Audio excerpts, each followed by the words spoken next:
to say, okay, it's okay to fail because you're going to be loved no matter what. I had to look at it from a long term because I wasn't going to give up on the game. Right. So I had to say, okay, this year I'm going to get better at that. Next year, this, and then so forth and so on. And then patiently I was able to catch them. The first question I want to ask you, because so much of your content right now that you're creating here at Granity is aimed at helping young people, aimed at helping children. And as a father of 4 girls, I wanted to ask you, what's the biggest thing you've learned about yourself by being a father?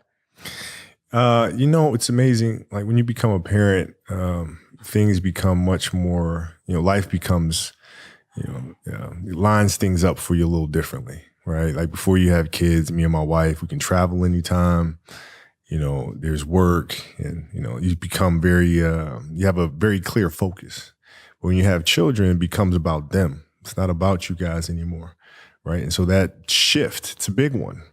It's one of kind of a selfishness together, and then to being absolutely selfless and doing anything you can for your kids. And so what I'm trying to do is create content to teach them first and foremost. That's why I started this whole thing, is just reading stories to them that I felt like didn't exist. Our kids are athletes. And they love reading about princesses and all these fairy tales. And, they get a little sick and tired about the man saving the princess every time. And, the same old stuff, magical wands and all that. My kids are athletes, man. They want to learn about soccer balls and basketballs and volleyballs and, magic that comes from that. Yeah, and I love that you're encouraging young people to think more imaginatively about sports. Yeah. And I think that's where you go a step deeper. For me, observing you and learning about you and hearing you speak in other interviews and everything, what I'm fascinated by is that you've dealt with things in life pretty head on, right? You've always gone at it. What took you a while? What was something in your life that you were shy about originally, or that took you a while to go head on with, but then finally you got there and you figured it out? Writing Dear Basketball. That was a hard jump, because I'd written before. I started writing probably about 17 years ago. And so practicing every day, a lot of things that I wrote were ads. And so when you write an ad, nobody looks up at who wrote the ad, right? You can there's a certain anonymity that comes along with that, right? But writing Dear Basketball was different. It's putting it out there for the world to see. It's trying to create a short film. And I didn't know if I could do it, man. And it was my daughter who kind of put things in perspective for me, Gianna. She's now 13. And she was like, well, you always tell us to go for it. So She put you on the spot. Yeah, she put me on the spot. She was like, you going to talk about it? You going to be about it, basically. And, and that gave me the final push. I love that. When you started writing 17 years ago, did you envision that one day you would move into this storytelling space, or was it just something you enjoyed at the time? No, man. It was just something I enjoyed, and I enjoyed writing ads. It was something funny about trying to distill a message down into 30 seconds or a minute, depending on the budget. You know what I mean? Trying to say something important, trying to speak to the brand attributes, but also speak to something that's greater and that has a stronger message, stronger philosophical message. And how do you connect those dots?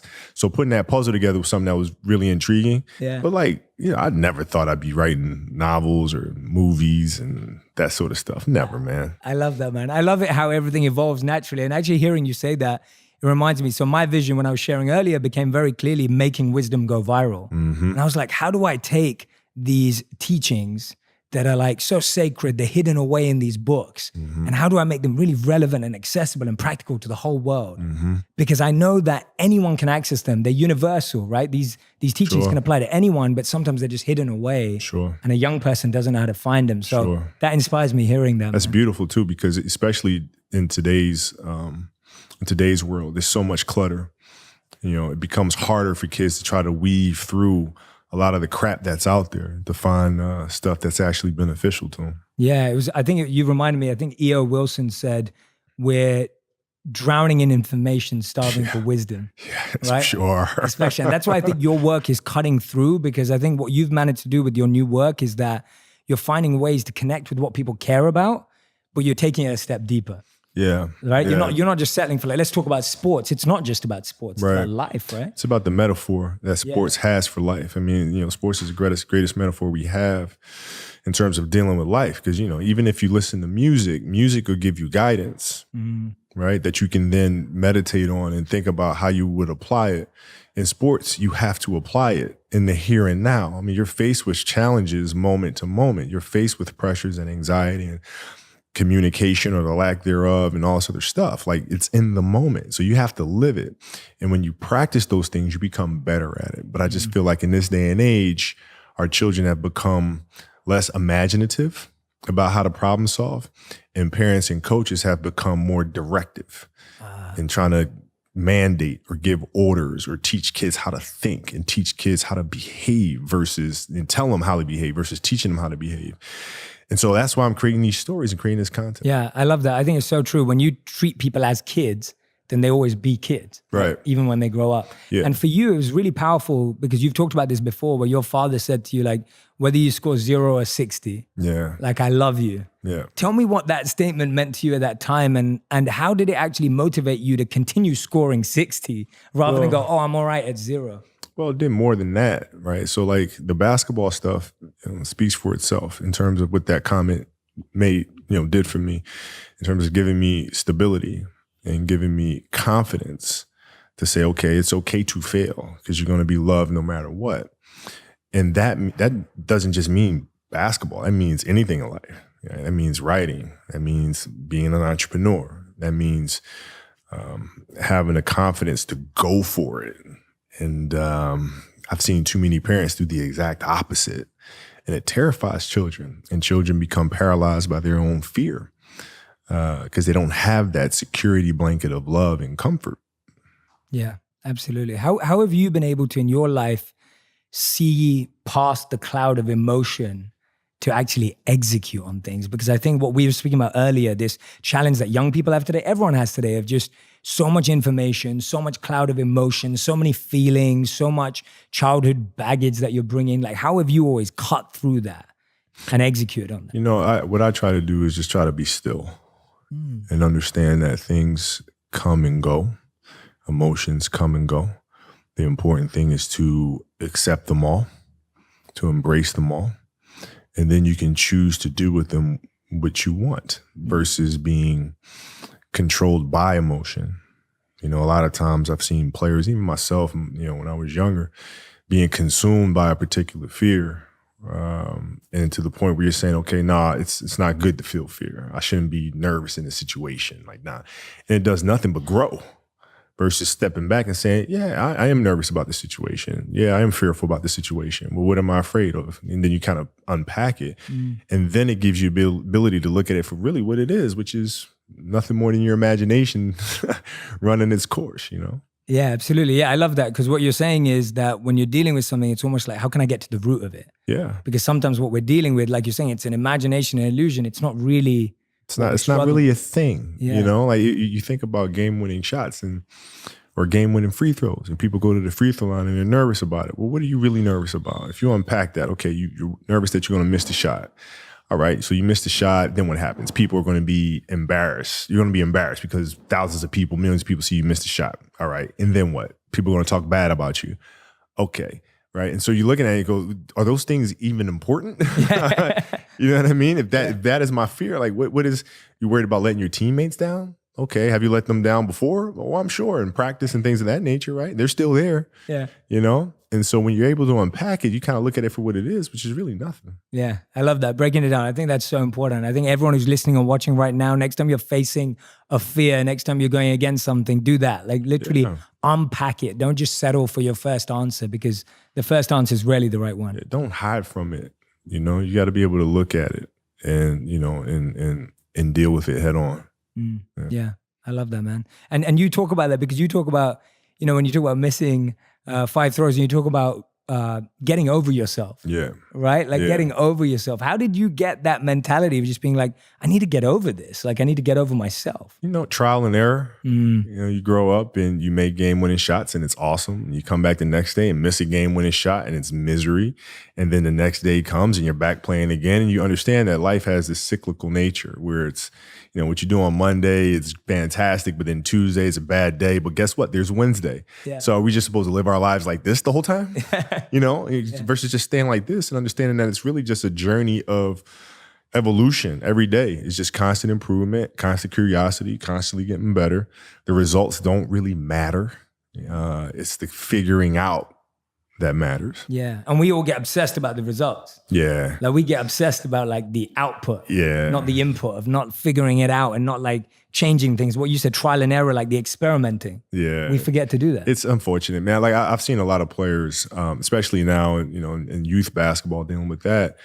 You have players that are like bigger and faster and stronger, and their coaches are just coaching them for results. We're just going to use your size because you're bigger than every other 12-year-old out there to dominate today. But they're not growing, right? So they're just based on that result, but they're not focused on growing this young child into becoming a better athlete. And through that, teaching them how to become a more well-rounded person. And we're missing that. Yeah. See what you've said there, I want to ask you this, and I'm not saying because you know yourself best and you know how you've got there. So I'm asking it from a place of humility, of learning. When I look at you, I'm like, your superpower isn't just your work ethic. Your superpower isn't just like figuring things out. Your superpower is like you think strategically. Like that's a very strategic thought of saying this person could be this in the future if they were developed as a whole individual, rather than just like, let's use them for the short term. Right. Like, where did you develop that from, that ability to see beyond, to think deeper, to reflect deeper? Where did that come from? Well, I had to do that because, I growing up in Italy, when I first moved over there, it was, I didn't speak Italian. I didn't have any friends. I had the game of basketball, and through sport and playing soccer, I was able to make friends and build connections. But it was a lot of time spent alone. And when I came back to the States, I wasn't the most athletic kid. I was really scrawny, like really, really skinny, and had like major knee issues because I was growing. So I was the dorky kid with high socks and big old knee pads. It's fashionable now. It's fashionable now. It wasn't then. It wasn't then. And so I had to look long term. Because in the here and now, I couldn't compete with these kids. I mean, there's kids that were like 12 years old with beards. Like, I can't. What am I supposed to do with that? Like, they're doing windmills and dunking backwards, and I'm happy to like tap the backboard, So I had to look at it from a long term because I wasn't going to give up on the game. Right. So I had to say, okay, this year I'm going to get better at that. Next year, this, and then so forth and so on. And then patiently, I was able to catch them.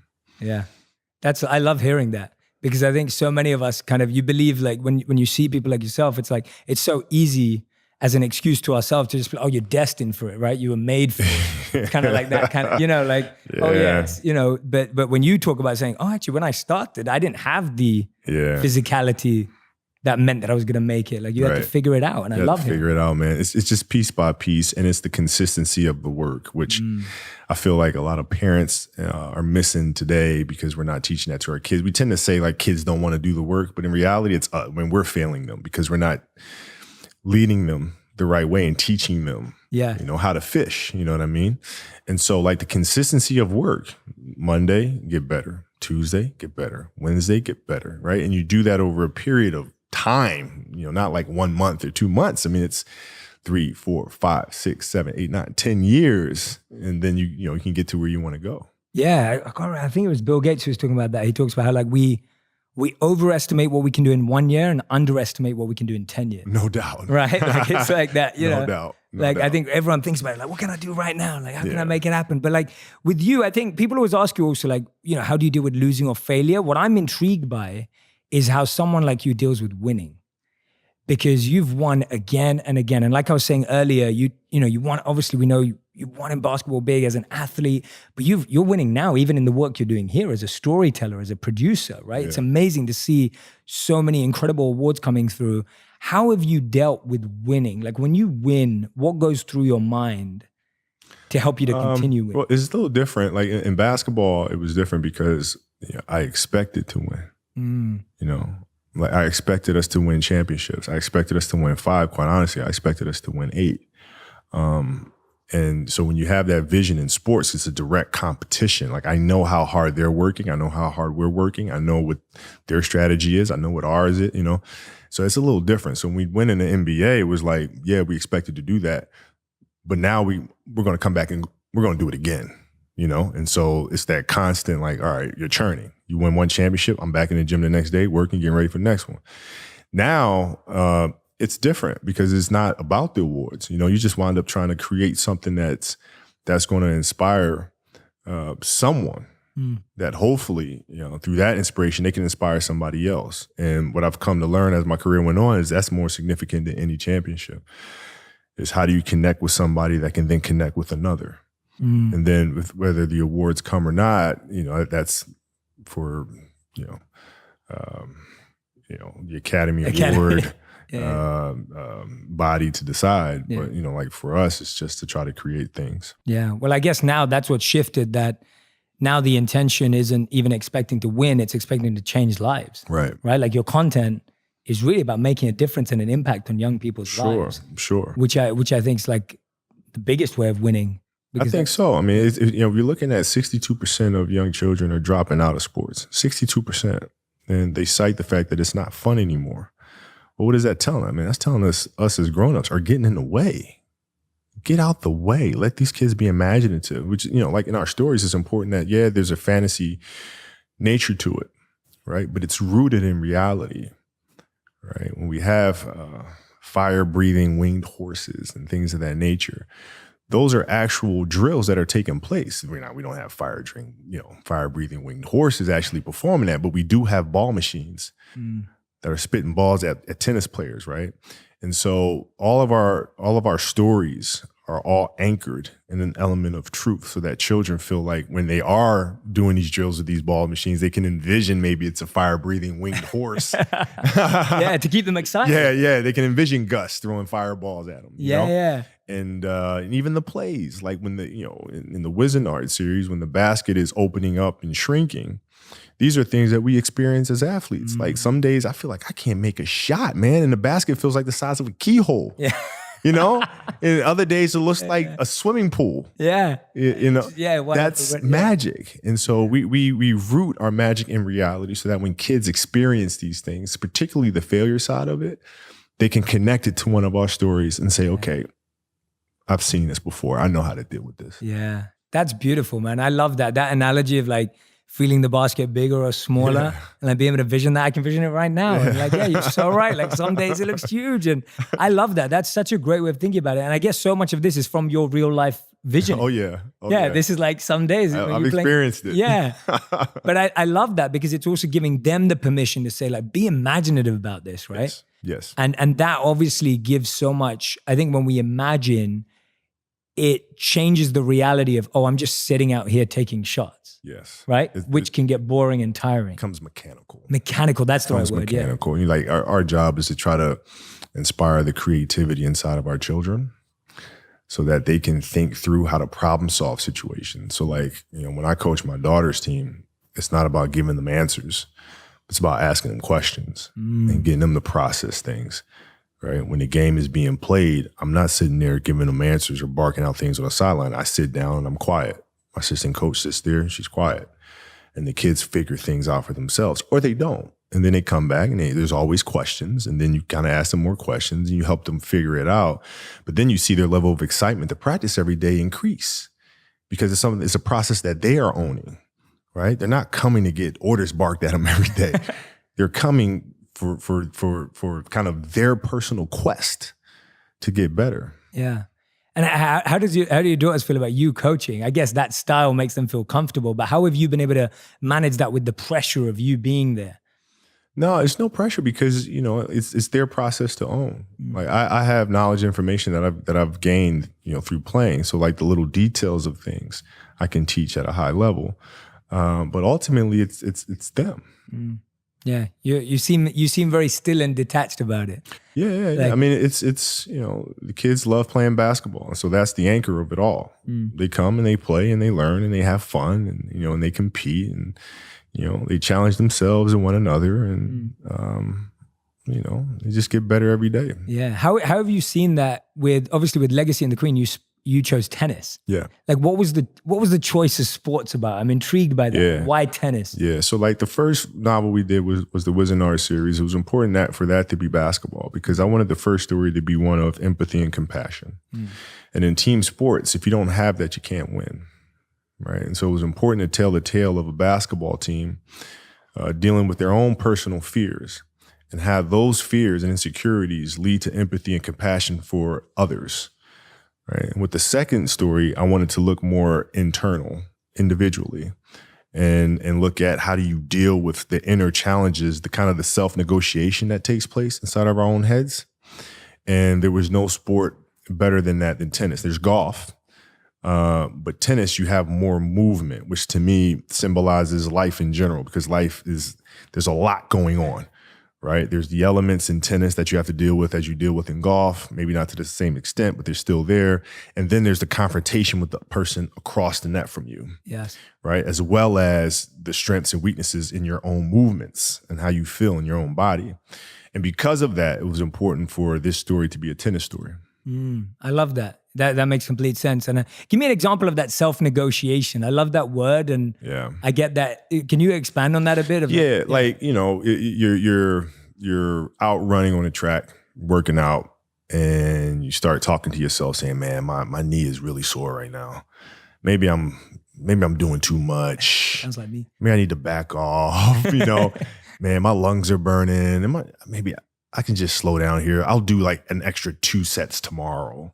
You know, it'll be okay. Yeah. Right? That sort of stuff. Yes. Like that stuff's dangerous. Yes. And that's when you just got to say, you know what? I'm not negotiating with myself. Yeah. The deal was already made. The deal was made when I set out at the beginning of the summer and said, this is the training plan I'm doing. I signed that contract with myself. I'm doing it. You know, throughout that process, you'll start talking to yourself like, man, I think I need to, maybe if we, nope. No, this is non-negotiable. Yeah, non-negotiable. Yeah, I love that. And for you, empathy and compassion were things that you'd been through. Like that was personally inspired work. Yeah. When did it come to your awareness that empathy was something missing for you and that you wanted to develop it? I had a teammate that spoke to me and said, hey, Kobe, you know, I just want to feel like as a teammate, you need me. I was like, well, duh. I can't, you know, like that was my immediate reaction. I was like, dude, yeah, of course. But I had to kind of think about really what he was saying and where that was coming from for him and his story and his journey and what that meant to him.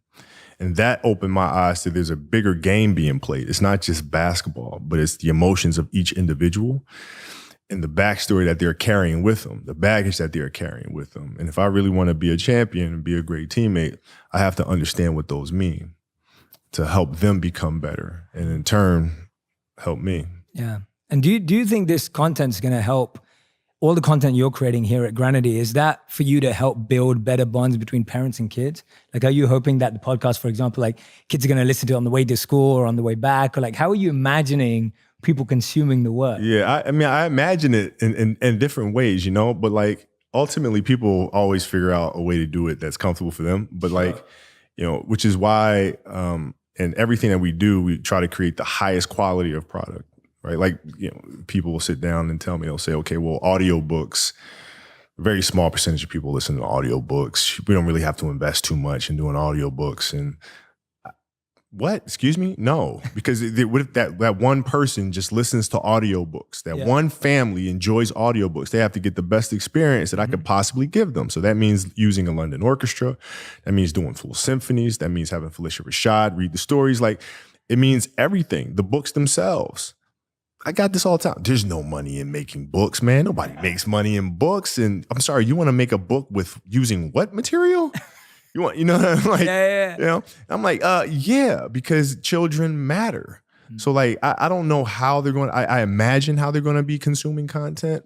But ultimately, it's my responsibility and our responsibility as a studio to make every single thing that we put out the highest quality possible.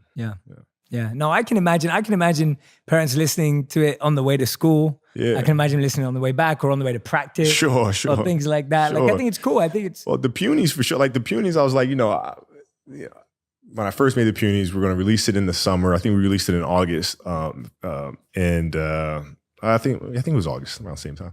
But in my mind, I was saying, okay, parents are going to listen to this every Saturday morning because I know I'm in the car driving my kids to soccer games and like, you know, volleyball games and stuff. So parents can listen to this with their kids in the car as they're driving to sporting events. Like that was kind of what I had in my mind. And then when it came out, it's like, teachers were using it more so than anybody in classrooms and doing like classroom reports on the punies and all sorts of stuff. So, never know. It seems like you study life a lot, right? Like when you're talking about all of this imagination, which stems from your own work, like, for example, like when you're dealing with empathy and compassion, it's reflected in the content. When you're going through these visualizations of what could this look like, it goes in the content.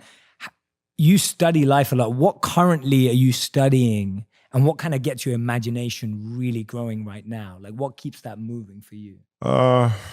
There's a certain element of truth in everything, and the creativity generally comes from personal experiences first, and then you kind of look on a broader scope of, okay, how do you take something extremely personal and then channel it in a way for masses to understand or get their arms around, sort of thing. But it always starts in the element of truth, and then you start unpacking that by sitting in thought and figuring out like character and, who is this person and, who's his family. And then that's when I start getting in trouble, because it's like the questions don't end. Yeah. So I have like books and books and books and books and books and books and books and books and books of backstory, because it's not good enough just to say the character's this way. Yeah. Why are they that way? Yes. Well, the parents. Well, where do the parents come from? Where's the dad come from? Why are they raising a kid this way? And then, what does it have to do with the economy that's around them? And then, just one thing leads to the next, and then you're just writing all kinds of stuff. It's crazy. Yeah, that's awesome, because I think so many of us get, in our lives, we get stuck with imagination because you kind of get into that autopilot mode. Yeah. Doing the same thing every day, same routine, same drive to work. Yeah. And it's like, I feel that what you're sharing is, that's easy for anyone to do. It's not like, because you're Kobe Bryant, you don't feel that. Everyone gets into that. Sure. But you're able to find these creative outlets. Yeah, well, like creativity is in everything, like even in consistent, like what I found is creativity a lot of time comes from structure. I agree. I'm so glad you said like that. When you have those parameters and the structure, then within that you can be creative. But like if you don't have the structure, you're just aimlessly doing stuff. Where are you going? So like having a clear structure of understanding, okay, this morning I'm gonna, like when I was writing a Wizard Art series and outlining Legacy, I come in the morning, 7 a.m. and I'm there. I'm writing backstory from 7 to 12. Then I go pick up my kids, and then I come right back and I'm writing again. So like within that structure, my mind when I go to sleep is already like planning of what the next day is going to be, because I know, what it is I have to do. It's that consistency and structure. Yeah, I couldn't agree with you more. I'm writing my first book right now. Oh, wow. And a lot of people have been asking me like, Jay, and I'm like that. I have a very scheduled focus on writing, and people be like, well, how do you find inspiration at that time? What if you're not inspired at that time? And I'm like, no, the structure helps spontaneity. Yeah. Right? It's that consistency that breeds creativity. Well, that's the thing too, is like, people think like you're just kind of mulling along, and all of a sudden, aha, like the show that we have on ESPN now called Detail, basketball, sports breakdown show. That came to me when I was walking around with my wife shopping. Yeah. And I look at a piece of fabric and I'm like, wow, this is really the detail. And this thing is, oh my, detail. That's the name of the show. And then everything came from there. But I had been thinking about a show like that for like a year. Yeah. And I couldn't shake it loose. I'm like, what? I gotta find a sports show that I'm going to do, but can't just be basketball focused, has to be broader. And I want to hear from the best minds in the world. I want to hear from Peyton Manning. I want to hear from, what is it? For like a year. And then all of a sudden, boom. And so people think it just comes out of nowhere. Yeah. You got to like obsess over it for a while, and then it kind of pops loose. Absolutely. Yeah. You had to plant the seed well before to see the fruit. Yeah. And you got to water it all the time, man. Like you got to sit down and watch other shows that are out there, and like, and then ultimately you just find, like when the answer comes to you, it's like, my God, I could have thought of that on the first day. I remember John Williams told me that. He'll sit for like 2 months to try to figure out what the melody is. Yeah. And he'll just be playing. He'll be at his piano all day. He'll say the only day he'll take off is Sunday because his wife forces him to take Sundays off. And he'll just be sitting there writing. And then it just comes. Yeah. And he's like, I seriously could have thought of that on the first day. Like, why? It's just so simple. Yeah, absolutely. And that's what people don't realize as well. Like when you go out, then you're shopping with your wife and you see the detail and you're like, okay, that's the show. And then you go back into consistency to create it. Yeah. It's like, it wasn't just like, oh, now I thought of it, I'm just going to throw that idea. It's like, now I'm going back to the drawing board, have the name now, build around it. What I try to do is shoot the idea down and figure out everything that's wrong with the idea. Ooh, okay. Right? This show won't work because, like Detail, for example, is like, this show won't work because it's not for fans. It's for the 1% athlete. Yeah. All right. Well, will it be successful? People connect to it? Like, you start unpacking every little thing. How will we shoot it? Can I even get Peyton Manning to do it? Could I get, and you start shooting them down. Same thing with the novels, like characters and plots and stories. Does this make any sense? No. Here's why. Pop, pop, pop, pop, pop, pop, pop, pop, pop, pop, pop. And I felt like that really helps me. Yeah, I like that approach a lot, actually, because I think sometimes, especially right now in the world, we go to the wishful thinking side. Yeah. Like you have the positive vision and you're like, oh, this is how it's going to turn out. Right. And then you ignore the bad stuff. Yeah. Or you ignore the kind of like the potholes or the loopholes because you're just like, oh no, I don't want to focus on the negativity. Yeah. But actually what you're saying is if you're aware of it, of those known unknowns, then you can actually break them down yourself. Well, yeah, it's just like the same thing for any great movie. You have to have the antagonist. Yes.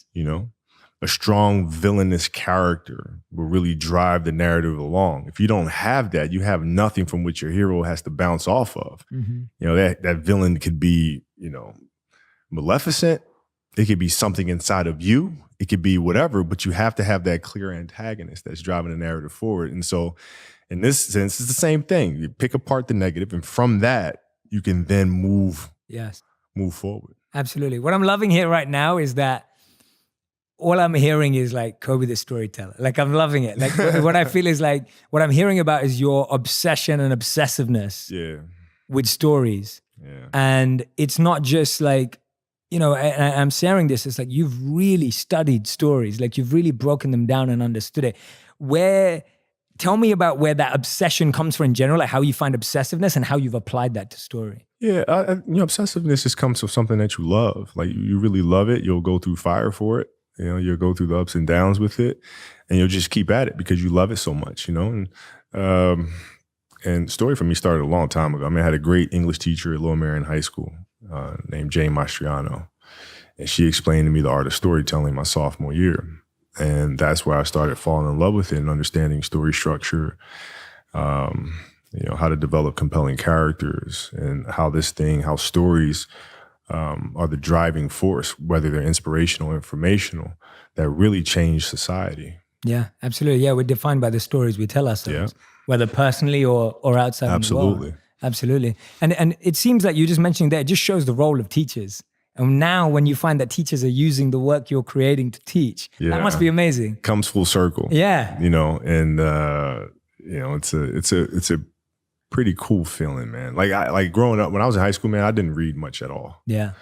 Because basketball was my thing. Now, if you give me a basketball book or like a sports book or like a sports psych book, I'm devouring that. You know what I mean? Because it was a clear focus for me, which kind of gets me into this market a little bit too. Because like for our active children that love being outdoors and playing all the time, they're not reading. No. But they're missing out on so much by not reading. But they will read if there's something that they feel like speaks to them. So true. And so now I think we get more readers in the world because of it, hopefully. That's so true. No, I think so. I agree with you. Like for me, and this is why everyone's different, and I think there's such a need for what you're doing, because when I was growing up, I never enjoyed fiction. Mm-hmm. And so I thought I didn't like reading because all the books that the school suggested were fiction books. Right. And then when I was 14, my dad handed me an autobiography and a biography. And I devoured it. And then I started reading because I was like, I want to hear about real people who break and who develop and who learn and grow and like have been through failure. And like, I want to hear about rags to riches. And I want to hear about real people who went through real pain. That's right. But I grew up believing that I didn't like reading. Right. And I think you're so right. I think there's a lot of kids out there who think they don't like reading or they think reading is boring. It's a problem because like what I found in the industry, which is why we publish, because a lot of publishers want to publish the same type of story, with the same type of plots, same looking characters, not a lot of diverse characters out there at all. And so we said, you know what? We're going to have to do this on our own. This way we don't have anybody in our way telling us what the market wants to hear. I don't care about that. We write stories that come from the heart, and our characters are going to look like my daughters, because my daughters don't have characters out there that look like them. It's a great point. So they're going to look like my kids, and we're going to go from there. Yeah, I think what you've just raised there about diversity and representation is huge. Oh, it's huge, man. Huge. Because I don't see it, man. And like, you know, books is just the first thing. Publishing is the first thing. Now, if we look at animation is even worse. It's even worse, you know, in terms of developing characters, diverse characters. But even beyond that, the animators themselves, there's no diversity in that industry. Right. None. And I'm talking not just racial diversity, but gender diversity as well. Yeah. And so there are a lot of things that we need to take on, that we are taking on, and hope to make the world and the industry a better place because of it. Yeah, no, I fully agree with that. I'm a British Indian, right? Born and raised in London, Indian, never seen any character that look like me anywhere. Right, because they think, you know, the mass market, it's not going to appeal to the mass market, so we're not going to do that. Yeah, exactly. Wait, what? What? Yeah, and everything's spreading so fast now, and everything's global now. Yeah. Right? Nearly all content is global now, and most global markets are growing everywhere. So the need for people, especially young people, being able to see themselves in characters. And it's not, and I think it's a deeper point that you're making, is you want to be able to see your story in someone. Right. Right? Even just beyond like color and background. It's like your story, your experience of life. When we made Dear Basketball, we got a lot of pushback from people. Like, I took it to some very prominent studios at first, and they all said, yeah, no. Because you said basketball is too sports specific. Nobody's going to connect with this sort of thing, because, you know, there's a lot of people out there who don't watch basketball. And I'm like, well, that's not the point. It's not the point. And so it was really a case study. Even with our novels, everybody was like, sports novels, nobody's going to read that. It's too much of a niche market. I'm like, sports is bigger than that, man. And so we made Dear Basketball to really prove a point that you don't have to watch basketball at all to connect to the journey of a dream. Yes. You know? And once we saw that connection, it was kind of validated our point of view. I think that's a massive point of view. And for anyone who's listening or watching right now who thinks because Kobe Bryant wants to do something, it just happens, it just shows you have to do it yourself sometimes, because not everyone's going to believe in you. Certainly not. Certainly not. And what you'll see is, you know, once you start doing it, and now people want to come and jump in, but I'm like, you know, you kind of forced us to go about this ourselves. So I think we're just going to build it from the ground up ourselves. But thank you. Exactly. They saved you. Yeah. Right? Like, thank you. Appreciate it. Because if you had signed on, you know, we just be kind of going with the flow. Totally. You can be grateful to them. Yeah. Appreciate it. Yeah, absolutely. No, I agree. It was the same with this podcast, funny enough. When we launched, a lot of people were considering whether it was, you know, gonna, like, you know, you do social videos, like, is it gonna work on a podcast? And there were a lot of people that were not sure.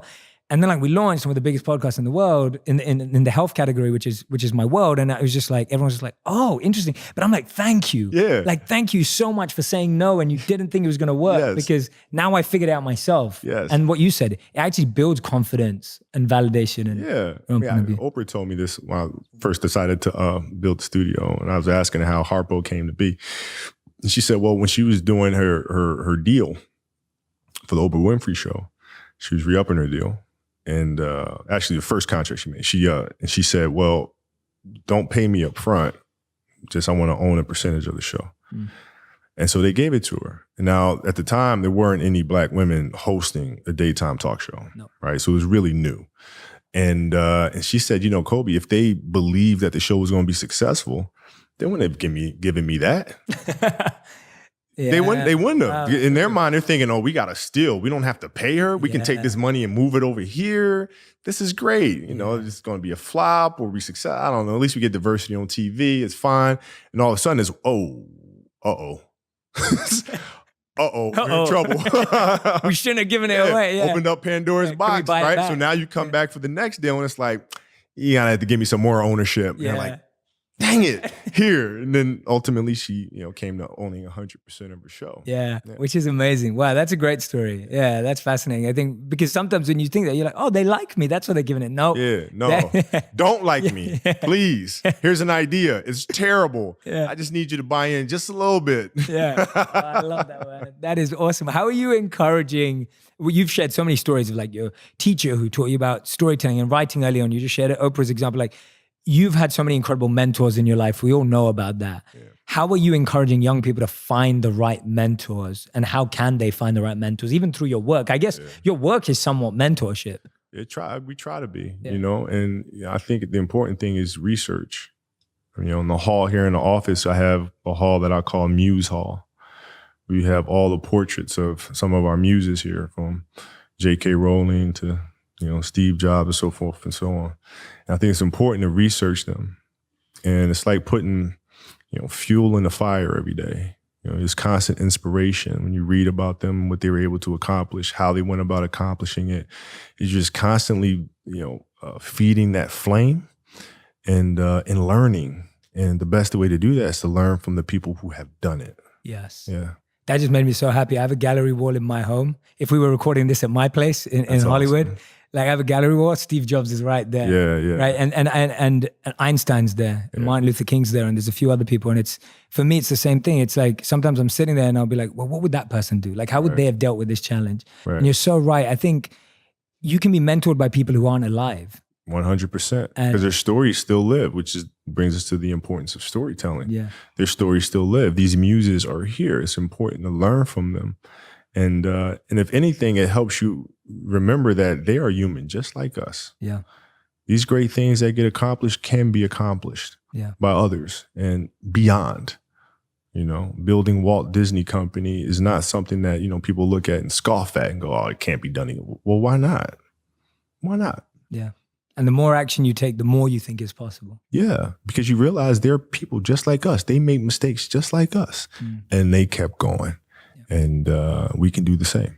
Absolutely, man. Well, I could talk to you for hours, but you're a busy man and you got loads of things to do. So we end every interview with what we call the final 5 quick fire, rapid fire round, which means you have to answer in 1 word or 1 sentence maximum. Got it. So this is easy for you. So the first question is, what brings you the most joy right now? Family. Beautiful. Second, what do you want your girls to think when they hear your name? Daddy. Nice. Number 3, your favorite animated film? Pinocchio.